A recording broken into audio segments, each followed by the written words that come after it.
A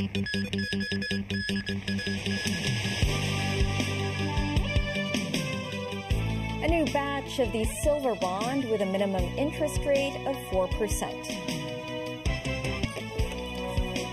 And former European Central Bank chief urges the EU to adopt more coordinated industry policy to catch up with rivals.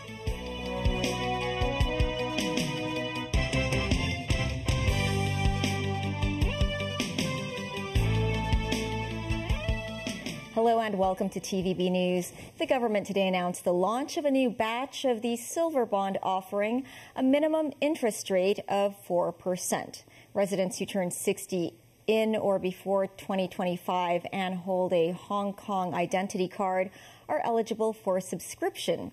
An academic says the silver bond remains an attractive investment. Mimo Singhai reports. The government held a press conference today to announce details of the new batch of the silver bond. The target issuance size of the bond is set at $50 million, with each unit being offered at $10,000 with a tenor of 3 years. The government may add another $5 billion to the target issuance, depending on the market response. Interest will be paid once every 6 months with a minimum interest rate of 4%. What do senior citizens think of the latest batch of the silver bond? 4% I can get better investment alternative, safer than the Hong Kong government bond. For example, U.S. Treasuries. For the risk and return, I think at least 8%. So 4% is too low. Very attractive. You consider buying it? Yes.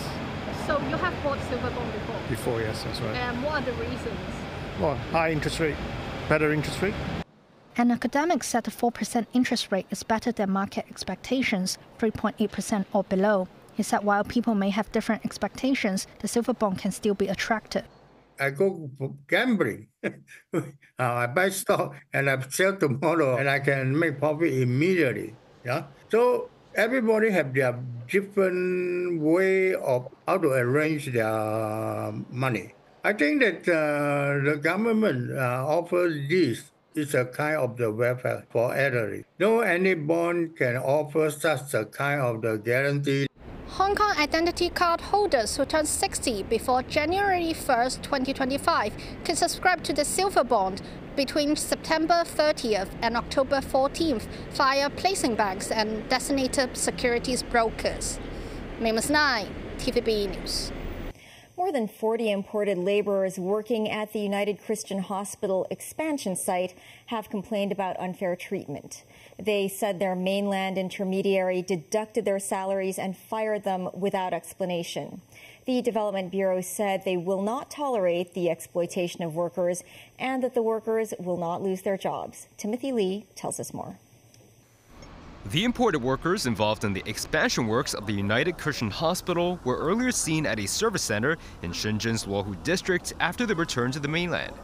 Some of them said they had to pay an intermediary fee of $43,000 prior to working in Hong Kong for 2 months, only to find out that they were exploited after the hard work.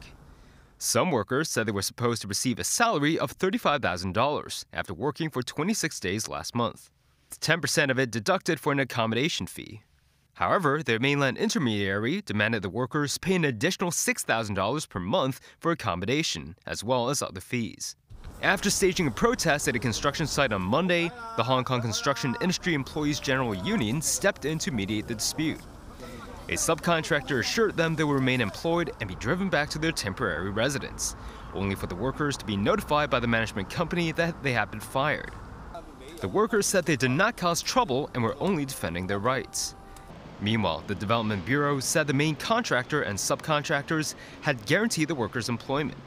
The Bureau stressed it will safeguard labor rights in the city and prevent the exploitation of imported workers. Timothy Lee, TVB News. A boy of non-Chinese descent died after falling from a public housing block in Tung Chung.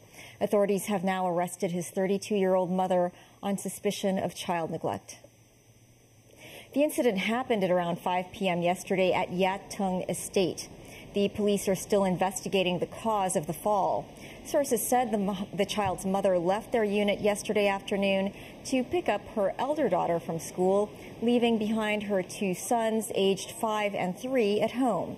She returned home later only to find her 5-year-old missing and found out about the accident after she encountered police officers while searching for the boy. Former top judge Sam Ho-Fai has become the sole candidate for Macau's upcoming chief executive election. That's after receiving nominations from more than 90% of the election committee members.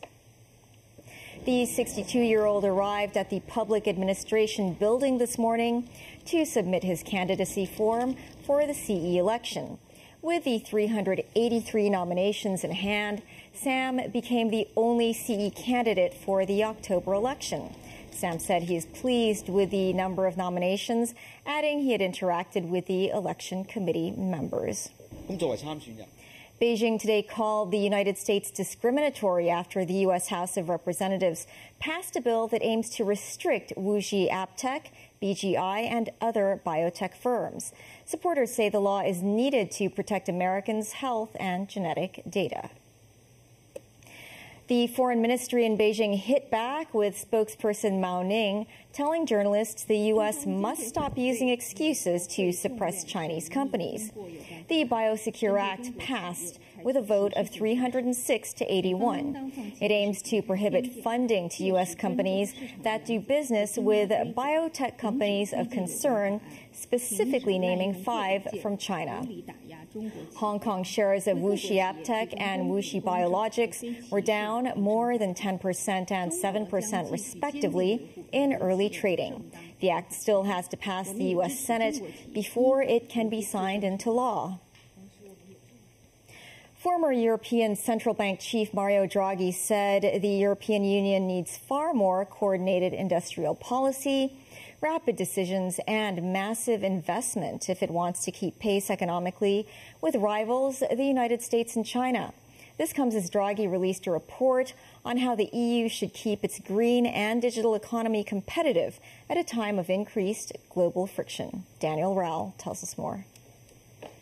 At a news conference at the European Commission in Brussels, former European Central Bank Chief and Italian Prime Minister Mario Draghi said the European Union needs to combine its resources to build its defence industrial capacity. So all we have to develop is a foreign economic policy here, coordinating preferential trade agreements and direct investments with resource-rich countries, building up stockpiles in selected critical areas, and creating industrial partnerships to secure the supply chain for key technologies. And we need to build our defence industrial capacity. Of course, many of these goals are not new. Member states are actually doing this on their own. But in so doing, we are really, in a sense, punching under our power.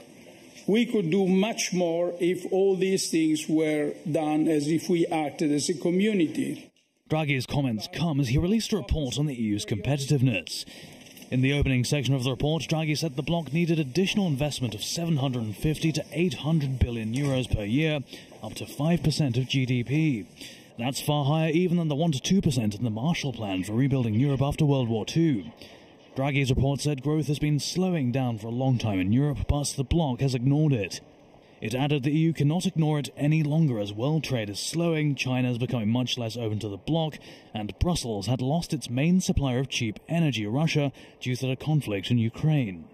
Draghi's report said differing levels of subsidies between countries were disturbing the single market, fragmentation limited the scale required to compete on a global level, and the EU's decision-making process was complex and sluggish. The report suggested so-called qualified majority voting rather than a need for unanimity should be extended to more areas. Daniel, TV News.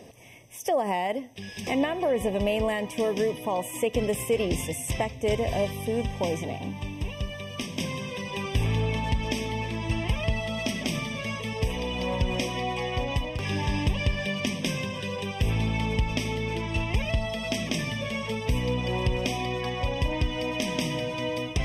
Welcome back. UK royal watchers are waiting to see when Catherine, the Princess of Wales, will resume light public duties. This after she released a video in which she says she's completed chemotherapy for unspecified cancer. Catherine adds that she's focused on staying cancer-free. David Garrett reports. Just filming. Hello. Hello. Filmed with her children and husband Prince William, the Princess of Wales spoke in a slick, gorgeous video of completing her chemotherapy. The 42-year-old looks healthy as she smiles with her family. Catherine does not speak directly to the camera, but accompanied by soothing piano music, her voiceover spoke of relief. This time has above all reminded William and me to reflect and be grateful for the simple yet important things in life, which so many of us often take for granted, of simply loving and being loved. Doing what I can to stay cancer-free is now my focus. Although I have finished chemotherapy, my path to healing and full recovery is long, and I must continue to take each day as it comes. After the release of the video by Kensington Palace, Buckingham Palace and her father-in-law King Charles called it wonderful news. The King, who has also been receiving cancer treatment, said he and the Queen will continue to offer love, thoughts and support. Kate was shown with her own father playing a game with children George, Charlotte and Louis. The Princess stated she will undertake a few more public engagements when she can. She was last seen in public in July at the men's tennis final at Wimbledon. It looks like a light return to work this year, with reports suggesting it may not be until Remembrance Sunday in November that she officially returns. I remain with you, side by side, hand in hand. Out of darkness can come light. So let that light shine bright. David Garrett, TVB News. North Korean leader Kim Jongun has vowed to make his nuclear force ready for combat. On Monday, state media broadcast a speech in which Kim said he would increase the number of nuclear weapons exponentially. Fevered applause and a passionate voiceover accompanied pictures of Kim walking into a large hall and taking to the podium to deliver his message. He said his country faces a grave threat because of what he called the reckless expansion of a U.S.-led regional bloc. Kim said this is pushing him to boost military capability and make forces ready for combat, including the nuclear force. American, South Korean and Japanese defense officials meeting in Seoul reaffirmed trilateral commitment, condemning Kim's words.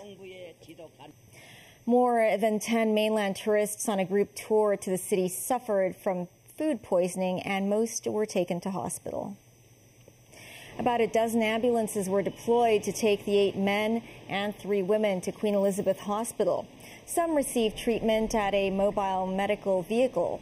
Video provided by a viewer showed some of the tourists vomiting by the roadside, while some took a rest. Police received a report shortly after midday that some members of a mainland tour group felt sick in a watch shop in To Kwa Wan. Sources say the group had dinner in a restaurant in To Kwa Wan the night before, where they ate prawns, chicken wings, and winter melons. 11 of them started feeling sick last night, but still went shopping today. And Hong Kong athletes won 4 medals in fencing and swimming at the Paris 2024 Olympics, ranking 37th overall out of all countries and regions.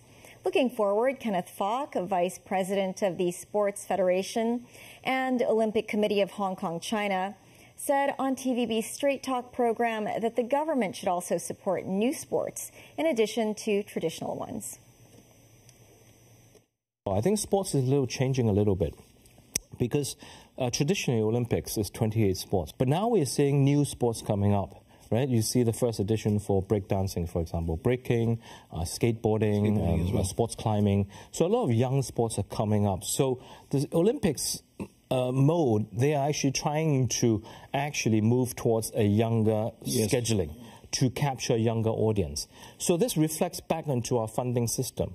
Hong Kong funding system is more kind of, you get results, and then you get more funding from the government so that you can get great trainers or get better resources.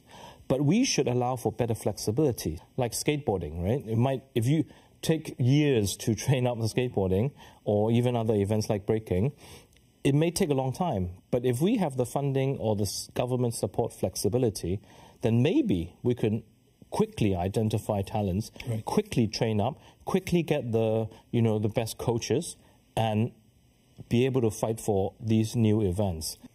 That's the news. Thanks for watching. Bye for now.